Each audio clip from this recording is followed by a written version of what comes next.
Assalamualaikum warahmatullahi wabarakatuh. Halo, nama saya Ijlal dan saya adalah seorang siswa di SM Gemilang. Semua ini dimulai saat saya masih kelas 6 SD dan mencari SMP untuk melanjutkan pendidikan saya. Yang dimana saya juga memiliki mimpi, yaitu menjadi seorang pembisnis amanah di usia muda. Tapi kalau dilihat-lihat, SMP biasa itu kayak padat banget nggak sih jadwalnya? Udah masuk tiap hari, ada PR, belum lagi kalau ikut eskul. Terus kapan self improvementnya? Nah, disitulah saya tertarik dengan SM Gemilang. Yang masuk sekolah itu cuma 3 hari seminggu dan sisa harinya bisa dipakai untuk self improvement dengan project intrapersonal dan belajar lebih peduli dengan sekitar dengan project interpersonal yang sudah terintegrasi di kurikulum SM Gemilang. Nah, apaan sih project intrapersonal dan interpersonal itu? Singkatnya, project intrapersonal itu fokus kepada self-improvement dalam hal yang kita minati sambil mencari bakat kita. Seperti contohnya pada saat SM7 saya memilih project intrapersonal yang berkaitan dengan olahraga dan bulking. Tapi ternyata saya cuma minat dan gak berbakat karena dilihat dari progres dan konsistensi saya mengerjakan project tersebut, itu gak ada kemajuan sama sekali. Tapi gak apa-apa. Kenapa? Karena di SM7 ini kita masih mencari minat dan bakat kita. Kemudian untuk interpersonal, saya memilih project yang berkaitan dengan membantu orang tua, seperti mengantar dagangan, doing basic chores more often, dan lain sebagainya. So, basically, SM7 ini adalah momen di mana para learners mengenal dirinya sendiri, sambil mencari minat dan bakatnya melalui project inter dan intrapersonal tersebut.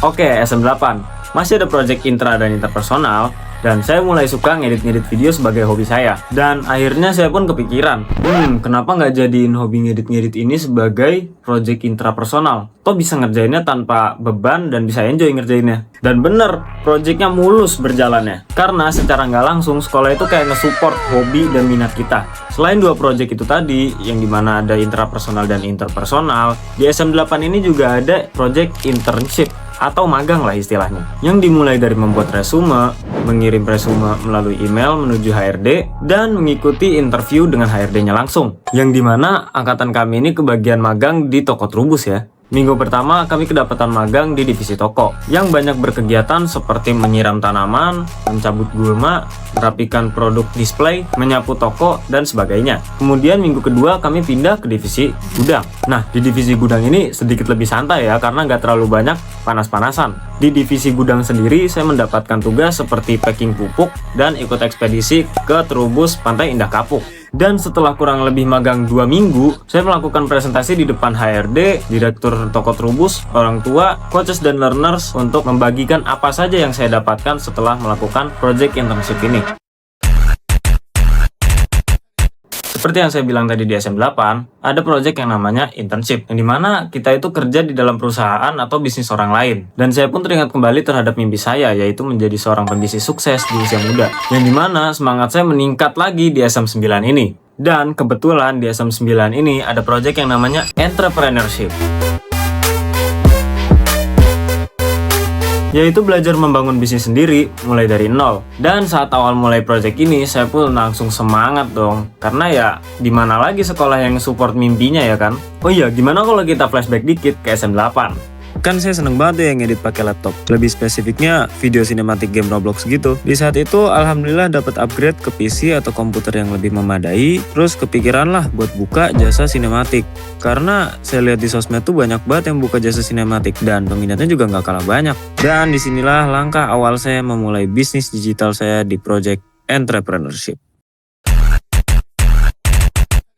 Eits, tapi sebelum membuka jasa dan mendapatkan penjualan, saya harus membuat yang namanya bisnis proposal agar para orang tua dan coach di SM Gemilang dapat memantau perkembangan bisnis saya di project entrepreneurship ini. Saya pun melakukan yang namanya riset target pasar, promosi, melayani pembeli, sampai akhirnya saya mendapatkan penjualan pertama saya di project entrepreneurship ini. Singkat cerita, setelah 5 bulan project ini berjalan, saya pun mendapatkan info kalau YouTuber favorit saya, yaitu Nikisan, sedang membuka lowongan untuk menjadi editor YouTube-nya. Di situ saya tertarik dong, masa iya ada kesempatan untuk menjadi editor YouTuber favorit, disia-siain gitu aja? Toh saya juga punya skill buat ngedit video kan?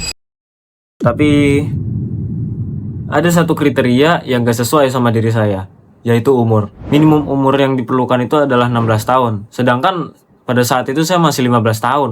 Yang dimana itu gapnya cuma 1 tahun loh. Saya pun sempat pesimis gak bakal diterima sebagai editornya. Cuma setelah disemangati oleh orang tua, saya apply. Dan alhamdulillah saya diterima karena personal branding dan hasil kerja saya yang nyata itu di-approve oleh dia.